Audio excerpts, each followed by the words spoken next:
Time for our 2-minute drill now. Joining us now, Wall Street Alliance Group partner Aadil Zaman. Welcome. It's good to see you. Let's go through these picks. And the first one, peculiar, J.P. Morgan.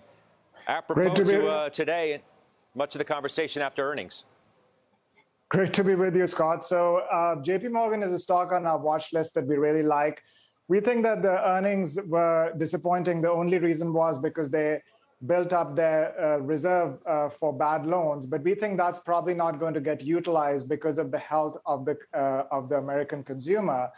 And I think they just did it because of an abundance of precaution.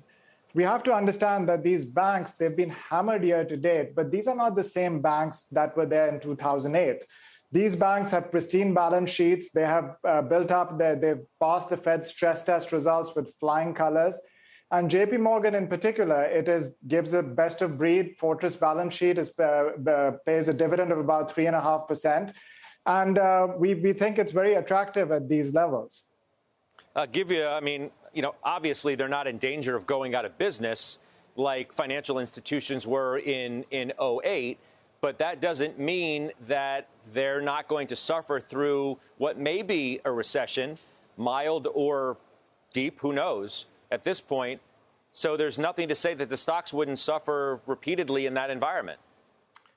So, Scott, we feel that even if we do get a recession, it is going to be relatively mild because of the health of the American consumer. The American consumer is sitting on north of $2 trillion in savings and sitting on north of $27 trillion in home equity.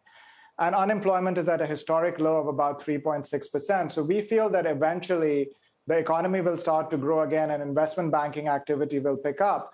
And as the Fed is aggressively raising interest rates, a bank like JP Morgan will also benefit from higher net interest margin on their loans. All right. No, your point's well taken. Jamie Dimon himself today cited the very strong consumer, so I hear you on that. Let's do Amazon, because that stock has been a dud, been a real disappointment. Why should we buy it today? Yeah, so Amazon is a great stock on our watch list that we really like. The stock is down more than 30% year to date. And at this level, the value of their cloud division alone is greater than what is currently being reflected in the stock price. Amazon's cloud division, which accounts for more than 70% of their operating profit, is a relatively recession-resilient business because as more and more organizations are adopting cloud, Amazon benefits from it tremendously because it's a clear leader. Just to give you an idea, Scott, their market share of cloud is greater than that combined of Alphabet and Microsoft together. I got you. Aadil, thank you. Aadil Zaman, Wall Street Alliance Group partner. We'll see you again in overtime soon.